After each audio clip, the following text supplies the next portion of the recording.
Hello friends, இன்னைக்கு TNPSC previous year கொஸ்டினில் ஒரு சம் பார்க்க போகிறோம். p/q whole power 1 - 3x q / p whole power 1/2 எனில் எக்ஸின் மதிப்பை காண்க அப்படின்னு கேட்டிருக்காங்க. ஃபஸ்ட்டு கொடுத்துருக்கிறத எடுத்து எழுதிக்கலாம்.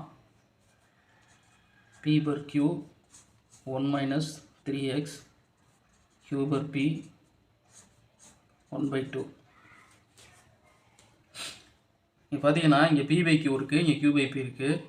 இப்போ ரெண்டு சைடுமே சேமாக இருந்துச்சுன்னா ரெண்டு சைடு நம்ம அடிக்கலாம். ஸோ அந்த ஒரு பர்பஸ்க்காக இதை வந்து p/qன்னு மாற்றி எழுதுகிறோம். அப்படி மாற்றி எழுதும்போது இங்கே ப்ளஸில் இருக்க 1/2 -1/2 மாறும்.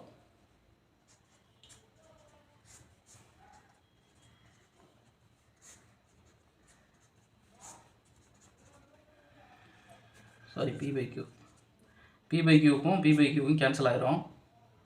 1 - 3x -1/2. இப்போ வந்து -3xை இந்த சைடு கொண்டு போகிறோம். மைனஸில் இருக்கிறது இந்த சைடு வரும்போது ப்ளஸ்ஸாக மாறும். அதே மாதிரி -1/2 இந்த சைடு கொண்டு போகிறோம். அப்படி கொண்டு வரும்போது இது வந்து ப்ளஸ்ஸாக மாறும். 1 + 1/2 -3x. Sorry, +3x. இப்போ வந்து இது குறுக்கு பெருக்கல் பண்ணுறோம்.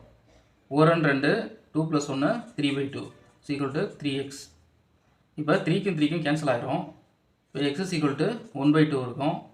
இந்த 1/2 நம்ம எப்படி எழுதலாம்னு பார்த்தீங்கன்னா 2⁻−1 எழுதலாம். ஸோ ஆப்ஷன் பி தான் இந்த சம்முக்குரிய ஆன்சர் ஃப்ரெண்ட்ஸ். தேங்க்யூ ஃபார் வாட்சிங்.